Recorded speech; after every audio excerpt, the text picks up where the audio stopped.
తమ్ముడు ఎల్లుండే ఫంక్షను. మీరు మీరు ఈ రోజు ఎట్లయినా వర్క్ కంప్లీట్ చేసేయాలి. ఈ రోజు ఎట్లయినా పూర్తయిపోద్ది సార్, నైట్ కల్లా చేసేస్తాము. అన్న ఇదేదో ఫైనాన్స్ కంపెనీ అంట నా ఫోను. హలో సంతోష్ అండి. అవునండి. సార్ మీ బైక్ ఫైనాన్స్ నుంచి మాట్లాడుతున్నాం. ఈ రోజే లాస్ట్ డేట్ అండి మీ ఈఎంఐ. అవును సార్, ఈ రోజు లాస్ట్ డేటు. సాయంత్రం కల్లా ఎలాగైనా పే చేస్తాను సార్ ఈ రోజు. ఈ రోజు సాయంత్రం వరకు పే చేయకపోతే మీకు పెనాల్టీ పడుతుందండి. లేదు సార్, పే చేస్తాం ఈ రోజు సాయంత్రం కల్లా. సరే సార్. బైక్ ఈఎంఐ కట్టాలి సార్, ఈ రోజు చూస్తేనేమో అమౌంట్ లేవు. అన్న టెన్షన్ పడకండి అన్న. అవసరమైతే నా కూలి డబ్బులు కూడా ఈ రోజు మీరు తీసుకోండి. నాకు ఎల్లుండో అవతల ఎల్లుండో మీకు అమౌంట్ వచ్చిన తర్వాత నాకు ఇద్దరు కానీ. తమ్ముడు పని మొత్తం అయిపోయిందా? పూర్తయిపోయిందన్న పని. మీ నెంబర్కి 3000 ఫోన్పే కొట్టాను చూడండి. అదేంటన్నా, మా కూలి 2000 కదా, 3000 కొట్టానంటున్నారు.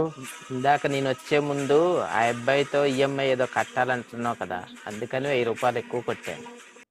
థ్యాంక్స్ అన్న. నేను ఎలా పూర్తాయో అమౌంట్ అనుకున్నాను, మీరు బాగానే కొట్టారు. 4-5 రోజుల్లో మీ అమౌంట్ నేను రిటర్న్ చేస్తానన్నా. తమ్ముడు, ఆ అమౌంట్ ఏమి నాకేం తిరిగి ఇవ్వనవసరం లేదు. నువ్వు ఇబ్బంది పడుతున్నావనే నేను సహాయం చేశాను. నేను ఇలాంటి ఇబ్బందుల్లో ఉన్నప్పుడు ఒకరు నాకు సహాయం చేశారు, అందుకే నువ్వు ఇబ్బంది పడుతున్నప్పుడు నేను సహాయం చేశాను.